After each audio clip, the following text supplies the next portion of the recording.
Dando continuidade ao nosso módulo 4 do curso Projeto Conceitual de Aeronaves, iniciamos agora o capítulo sobre eletrificação. Nesse capítulo abordaremos a motivação, que diz respeito ao apelo da sustentabilidade. Em seguida falaremos um breve overview de arquiteturas. Falaremos sobre a influência da eletrificação na configuração da aeronave, desafios e fechamos então o capítulo com tendências futuras. Vale dizer que esse capítulo vai trazer uma introdução básica no assunto, um assunto bastante abrangente e complexo, e que a gente pretende ter aí no roadmap de cursos do portal, um curso dedicado para o assunto em maior profundidade. Então, iniciando aqui pelo apelo da sustentabilidade. Então, nesse gráfico da esquerda, eu trago para vocês, aqui desse relatório da IATA, o roadmap tecnológico para 2050, algumas informações. Né? Então, esse gráfico ele traz aqui para a gente a evolução no tempo das emissões de CO2 globais antropogênicas, ou seja, são aquelas emissões oriundas de processos devido ao ser humano. Né? Então, é o ser humano produzindo CO2 com seus processos aí produtivos, enfim, da sociedade. Né? Ela é dada então em megatoneladas por ano.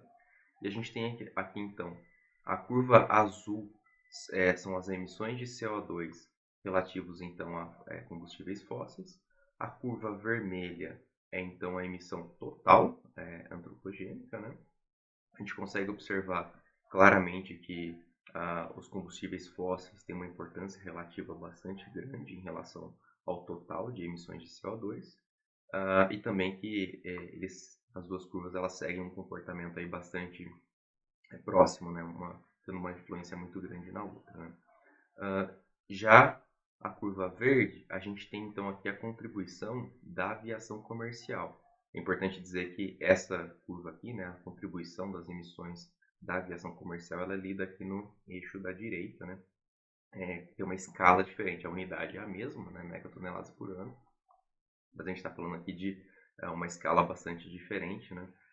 Essa dupla escala aqui é justamente para a gente poder ver o comportamento, né, que a gente consegue observar aqui. As emissões devido à aviação comercial também estão em ascensão ao longo do tempo, né?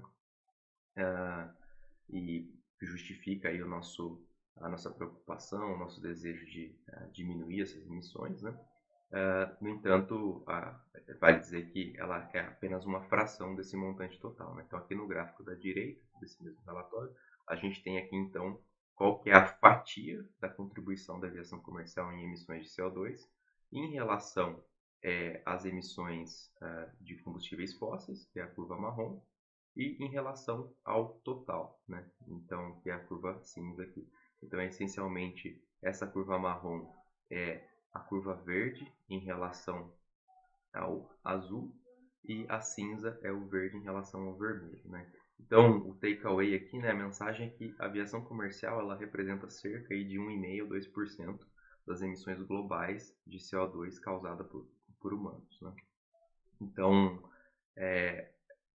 o interesse desse slide aqui, o que eu quero fazer é colocar em perspectiva, né, que a aviação ela tem um papel relevante nas emissões, né? A gente deve buscar reduzi-las, né? Certamente. Já vamos falar mais sobre todo um trabalho global, né? Um esforço global nesse sentido, né?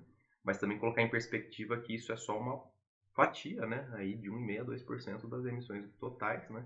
Então que não é o principal responsável sozinho, né? A gente precisa atacar certamente essa frente, mas existem inúmeras outras frentes de grande importância também. Né?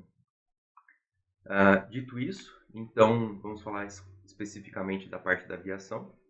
Então esse gráfico aqui desse mesmo relatório, ele traz para a gente aqui as emissões de CO2 indexadas então para um ano de referência de 2005. A gente tem aqui então essa curva cheia vermelha, ela é a trajetória de emissões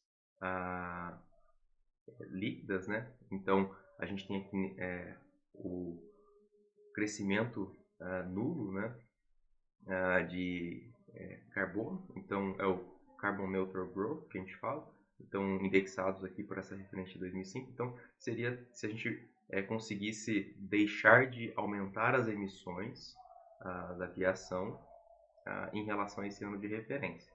E a curva vermelha cheia diz aqui a nossa meta, né, a nossa trajetória meta, com então uma redução de 50% até 2050. A curva vermelha tracejada aqui, ela indica para a gente qual que é a trajetória sem ações, ou seja, se nós não tomássemos nenhuma ação no sentido de buscar reduzir as emissões,